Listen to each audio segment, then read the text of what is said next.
በይፋ እያንዳንዱ የምክር ቤት አባል የራሱን ኃላፊነት ይዞ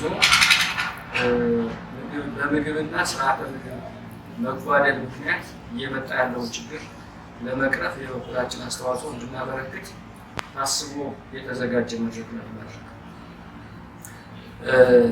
የምግብንና ስርዓተ ምግብን ጉዳይ ይሄ የምክር ቤት አባል በየደረጃው ያለ የምክር ቤት አባል በአግባቡ ይዞ ከመራው በህዝብ ላይ እየደረሰ ያለውን ችግር መቅረፍ ይቻላል።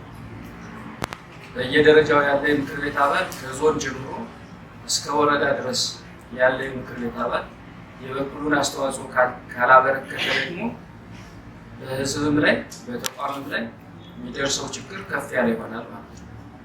እንደሚታወቀው የምግብና ስርዓተ ምግብ መጓደል ሲያጋጥም በዜጎቻችን ላይ መቀንጨር፣ መክሳት፣ ከክብደት በታች መሆን፣ ከክብደት በላይ መሆን እና የመሳሰሉ ችግሮች ያጋጥማሉ፣ እያጋጠሙ ነው። በእኛ ዞን ደረጃ በክልል ደረጃ ጥናቶች የተለያዩ ጥናቶች ተካሂደው የሚያመለክቱት ይህን ነው።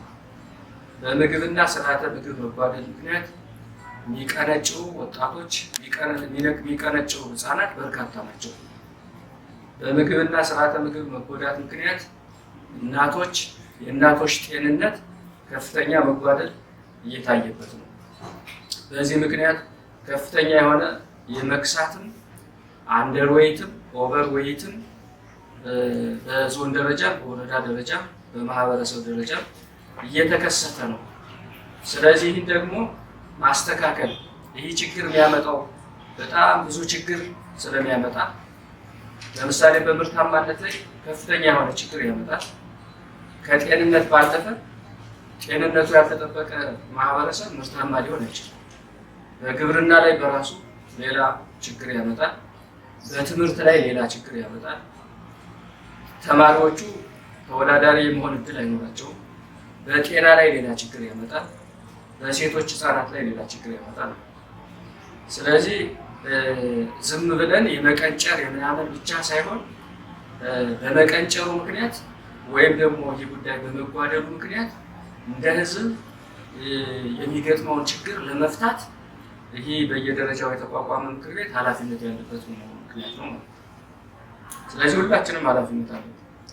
ኮሚኒኬሽን ይህን ፕሮፓጌት በማድረግ ከፍተኛ የሆነ ኃላፊነት አለበት። ግብርና ምርትና ምርታማነትን በማሳደግ ከፍተኛ የሆነ ኃላፊነት አለበት።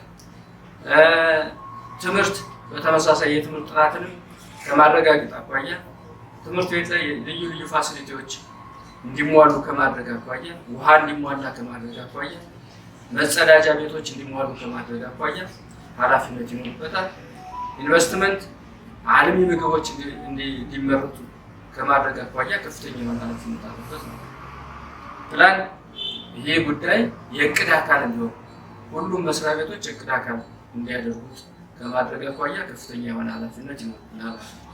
ስለዚህ ጉዳይ ዛሬ የምንወያይበት ጉዳይ ዛሬ እንደ ምክር ቤት በይፋ ጀምረን እንተወው ሳይሆን እስከታች ድረስ አውርደን በየደረጃው ያለው ቴክኒካል ኮሚቴም ሰርቶ በማህበረሰብ ላይ እየደረሰ ከዚህ ጋር ተያይዞ በማህበረሰብ ላይ እየደረሰ ያለውን ችግር ለመፍታት ታሳቢ ተደርጎ የተዘጋጀ መድረክ ነው።